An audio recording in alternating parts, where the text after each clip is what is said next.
Welcome back to another episode of Palisade Radio. This is your host, Colin Cattell. Returning guest on the program with us today is Daniel Major. He is the CEO of GoviEx Uranium. Daniel, welcome back to the program. Thanks, Colin. Always appreciate the time with you guys. Well, you had some very interesting and important news out this morning. I'm going to get to that in a couple minutes. I want to start with talking about what's going on in the uranium market. Obviously, Cameco cut back on future production, and the spot price has been reacting. We have yet to see what's happening in the contract market or the long-term market. And most of the equities, not including GoviEx, most of the equities aren't really moving yet. So what's going on in the overall market? This is something you and I discussed when I was last on your radio show, which is, we all appreciate the long-term fundamentals of, nuclear demand growth, declining supply, because you have old mines and you need a higher price for new projects to come on and gradually fill the gap. And that's the medium to long-term scenario.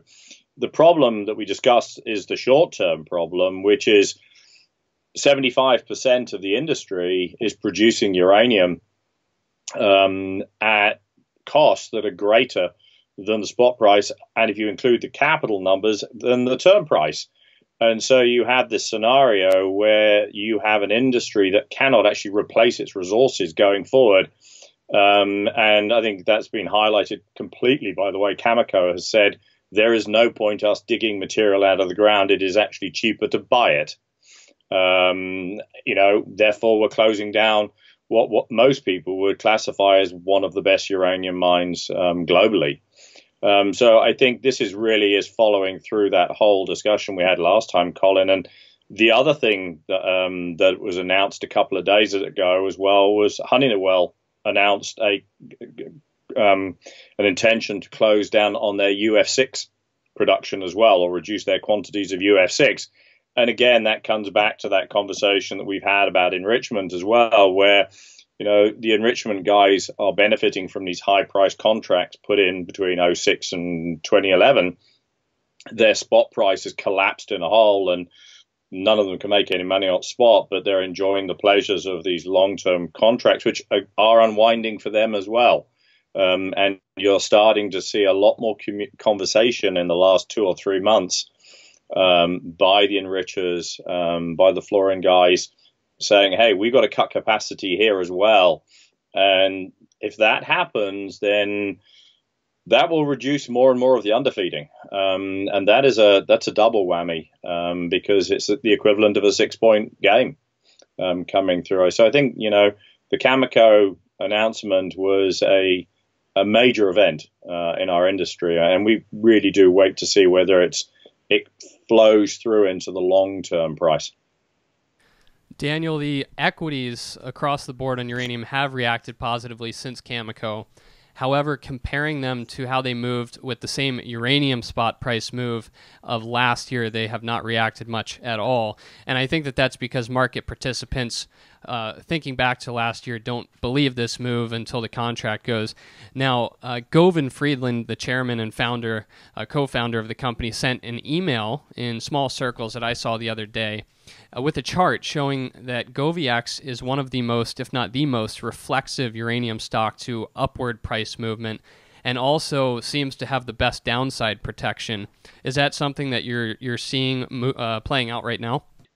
Yeah, and it's something I've talked about a lot when I present the company, and we've always said if you look at GoviEx relative to its peer group, we've been trading at a substantial discount to everything else around us.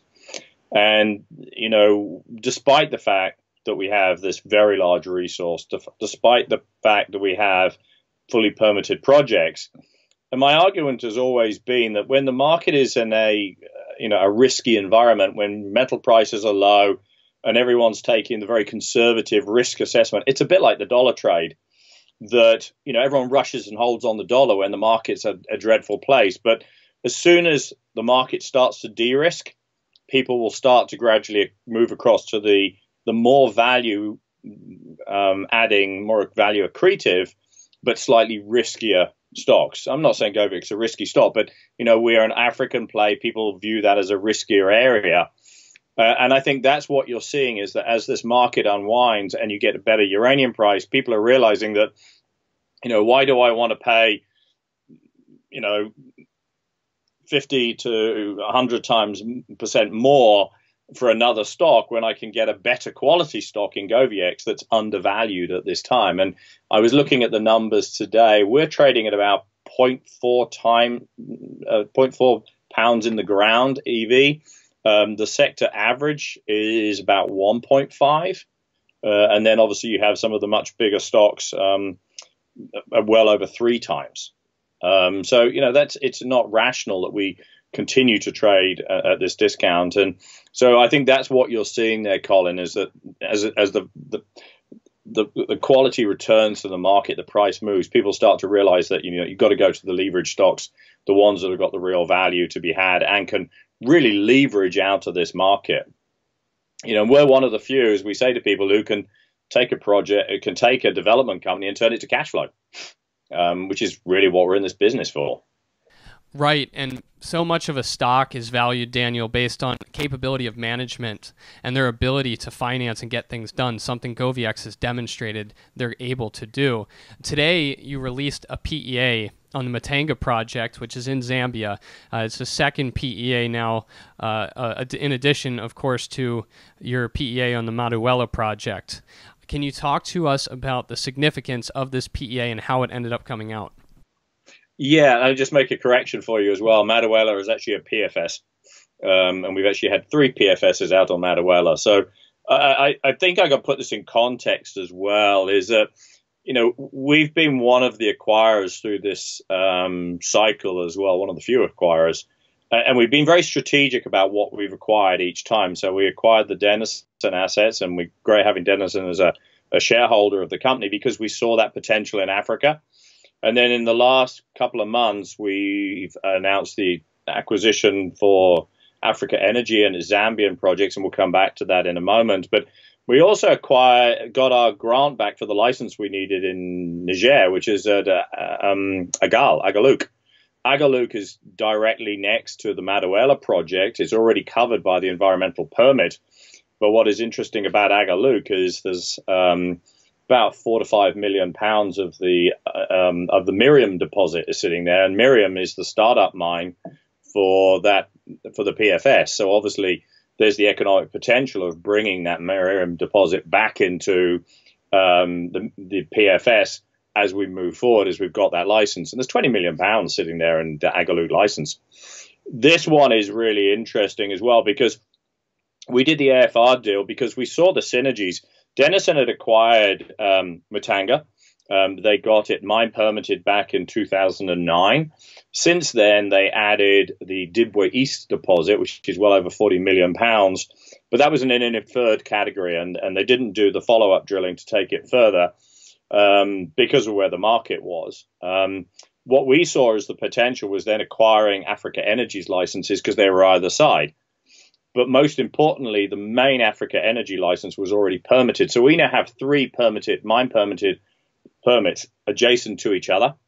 We get the economies of scale because as we bring those inferred resources in, which is why this is a PEA, not a PFS, we take the total resource up to about 60 million pounds that we can examine from a PEA point of view. Africa Energy had already got their mine permit, so they're taking it all the way through to a PFS standard as well. It was an internal PFS for the government. But what it meant for us is that we had 2 companies that have done a considerable amount of technical data.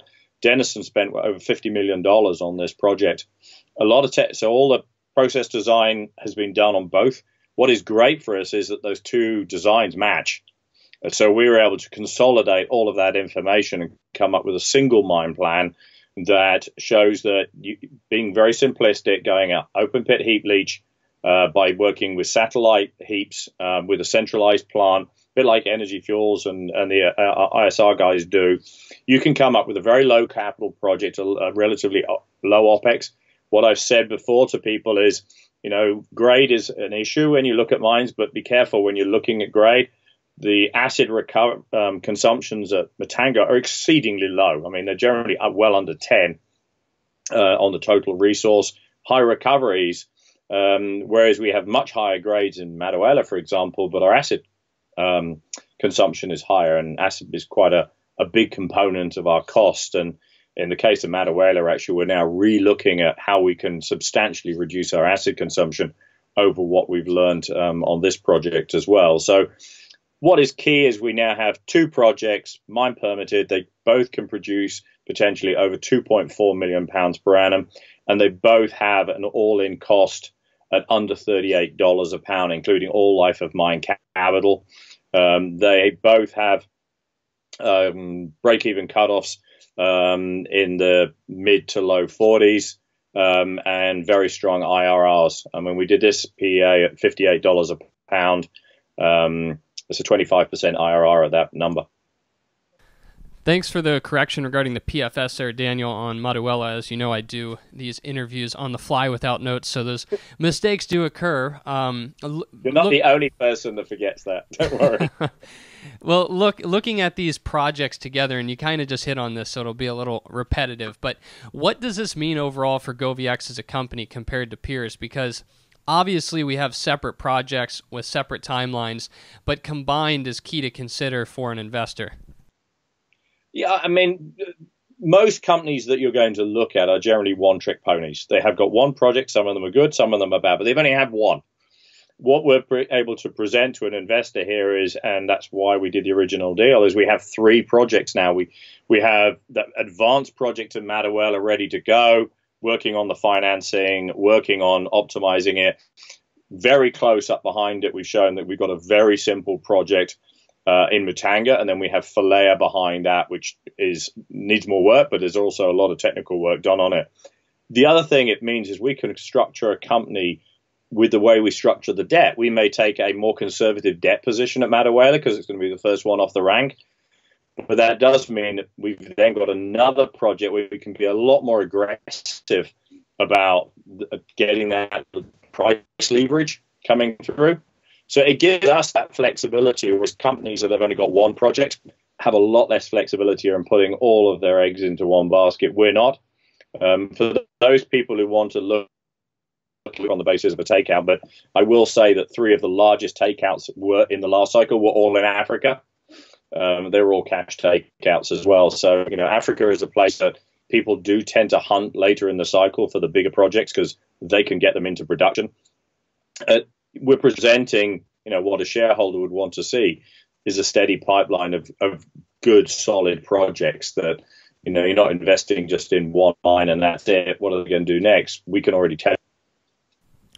Excellent. Well, Daniel, 2 separate questions in conclusion posed as one here, both forward-looking.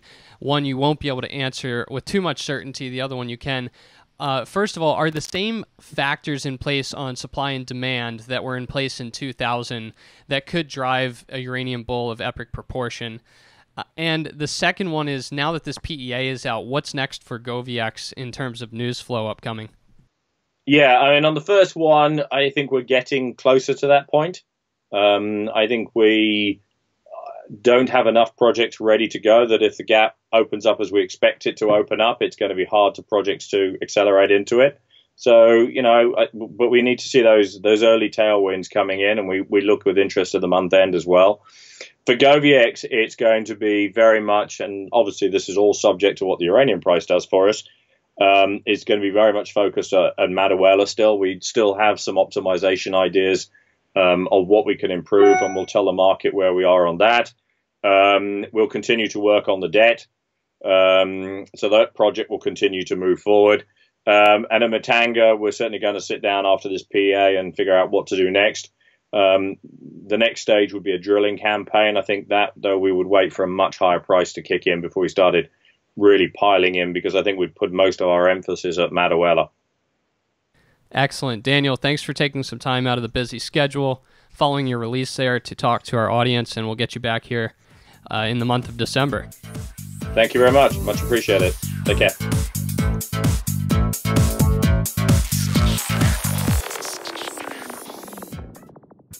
think you understand the junior mining sector and you think that the participants in the mining sector, junior mining sector, are good people and kind people, hit the bid. How violent that term could be, it actually could be quite violent. It could be a rip-your-face-off uranium rally.